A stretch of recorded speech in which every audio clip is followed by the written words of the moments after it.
ओम प्रकाश राजभर का भड़काऊ बयान सामने आया है। उन्होंने कहा कि भाजपा नेता वोट मांगने आए तो जिंदा न जाएं, ये जिंदा नहीं जाएंगे, ऐसा उन्होंने कहा है। राजभर ने लोगों को भाजपा नेताओं को पीटने के लिए कहा है। भाजपा नेता दोपहर पर आएंगे और चारपाई पर जाएंगे, ये ओम प्रकाश राजभर का बयान है। भोजूबीर में जनसभा के दौरान ओम प्रकाश राजभर ने बयान दिया है। हम आपको दिखाएंगे क्या बयान था।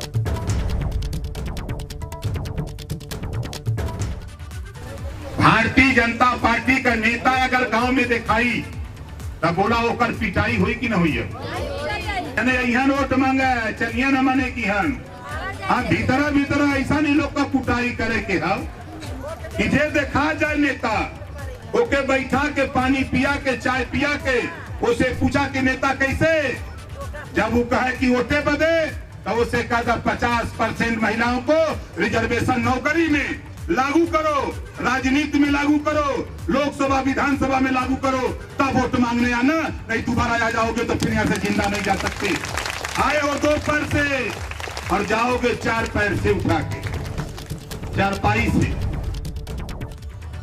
ओपी राजभर के इस बयान पर भाजपा ने पलटवार किया है। बीजेपी प्रवक्ता राकेश त्रिपाठी ने निशाना साधा। उन्होंने कहा कि जब राजनीतिक दल सिद्धांत विहीन होते हैं तो इसी तरह की गाली की भाषा का प्रयोग करते हैं, धमकी देते हैं।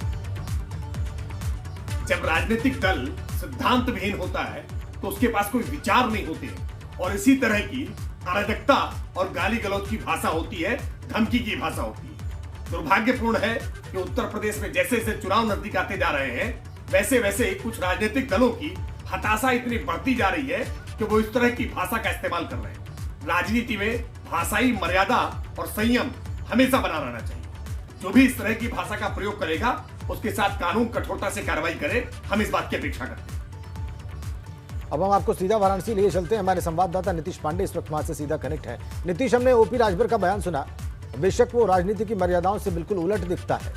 इस प्रकार की बात कहना और सभा में आई महिलाओं से इस प्रकार की अपील करना, इसे कतई मर्यादित बयान नहीं कहा जा सकता, यह अशोभनीय, इसमें कोई दो राय नहीं है।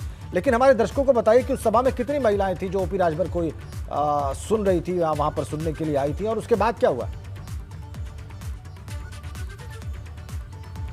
राजन जी, अगर बात करें तो भोजूबीर के जिस लॉन में ये कार्यक्रम था वहाँ 400 से 500 महिलाएं जो थी वहाँ पर मौजूद थी और वहाँ पर ओपी राजभर जब महिला आरक्षण की बात कर रहे थे, महिलाओं के बारे में बात कर रहे थे और उसी बातचीत के दौरान वहाँ पर महिला संबोधन था, वहाँ पर उनको महिलाओं को संबोधित कर रहे थे और इसी बातचीत के दौरान ओपी राजभर ने महिलाओं से साफ तौर पर कहा कि जब वो बीजेपी के नेता आपके घर वोट मांगने आए तो महिला आरक्षण का सवाल पूछिए और सवाल पूछने के साथ ही आप उनकी पिटाई कीजिए। 2 पैर पर आए तो चारपाई पर वापस जाए। निश्चित तौर पे चुनाव नजदीक है, लेकिन इस तरह की बयानबाजी कहीं ना कहीं राजनीति को दूसरा मोड़ देती हुई दिखाई दे रही है। बीजेपी के खेमे में, बनारस बीजेपी बल्कि यूं कहें तो पूरे काशी क्षेत्र के खेमे में इस बयान से बहुत बड़ा आक्रोश है। आपको बता दें, यहाँ के जो बीजेपी नेता हैं इस पर अपना आक्रोश प्रकट कर रहे हैं। आज दिन में बीजेपी खेमे का माहौल गर्म दिखाई दे सकता है। ओपी राजभर जो कि बनारस आते हैं और बड़े पुराने बयानबाज नेता के तौर पर जाने जाते हैं,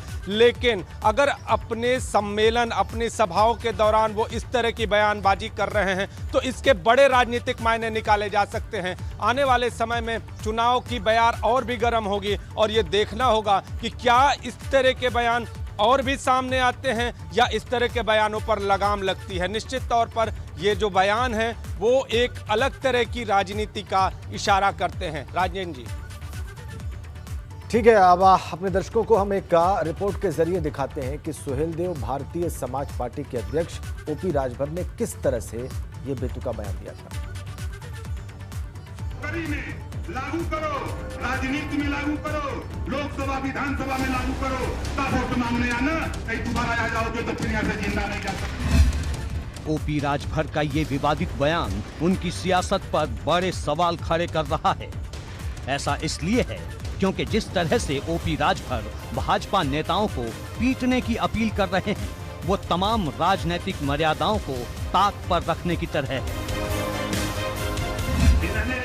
मांगा चलिए न मने की हम भीतरा भीतरा ऐसा नहीं लोग का कुटाई करे के हम आए हो 2 पैर से और जाओगे 4 पैर से उठा के, चारपाई से।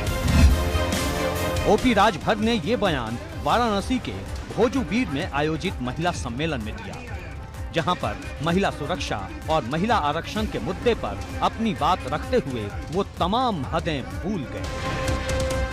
इसे देखा जाए नेता ओके बैठा के पानी पिया के चाय पिया के उसे पूछा कि नेता कैसे, जब वो कहे कि वोटे बदे तो उसे कहता 50% महिलाओं को रिजर्वेशन नौकरी में लागू करो, राजनीति में लागू करो, लोकसभा विधानसभा में लागू करो, तब वोट मांगने आना, नहीं दोबारा आ जाओगे तो फिर यहाँ से जिंदा नहीं जा सकते। भले ही ये विवादित बयानों के जरिए सुर्खियों में आने का एक नया शिगुफा हो, लेकिन ये तरीका विरोधियों के साथ ही राजभर के उन समर्थकों के लिए भी चुभने वाला है जो उनसे मुद्दे पर आधारित सियासत की उम्मीद करते हैं। इससे पहले सुभाषपा प्रमुख 5 साल में 5 सीएम और 20 डिप्टी सीएम बनाने का बयान देकर भी सुर्खियों में आ चुके हैं, लेकिन इस बार मामला पहले से बिल्कुल अलग है। एबीपी गंगा के लिए ब्यूरो रिपोर्ट। और मिशन 2022 को लेकर तमाम पार्टियां मैदान में कूद चुकी हैं और अब अपने बयानों के जरिए एक दूसरे पर निशाना साध रही हैं। इसी कड़ी में आम आदमी पार्टी के सांसद संजय सिंह ने भी विरोधियों पर निशाना साधा है। उन्होंने भारतीय जनता पार्टी पर निशाना साधते हुए कहा है कि भारतीय जनता पार्टी किसानों को मवाली कहना बंद करे, क्योंकि किसान अन्नदाता है। 8 महीने से देश का अन्नदाता सड़क पर है। 500 से ज़्यादा किसानों ने अब तक आत्महत्या की है और हमारी सरकार की मंत्री कहती हैं वो मवाली हैं। तो जो बवाली पार्टी है, भारतीय बवाली पार्टी, वो बवाली पार्टी के लोगों को किसान और अन्नदाता मवाली दिखते हैं। मैं मोदी जी को और योगी जी को और उनके मंत्रियों को कहना चाहता हूं कि कुत्ता भी जिसका दिया हुआ खाता है उसके प्रति वफादारी निभाता है। तो अन्नदाताओं का दिया हुआ खा रहे हो, उनके प्रति ऐसी भाषा का इस्तेमाल न करो।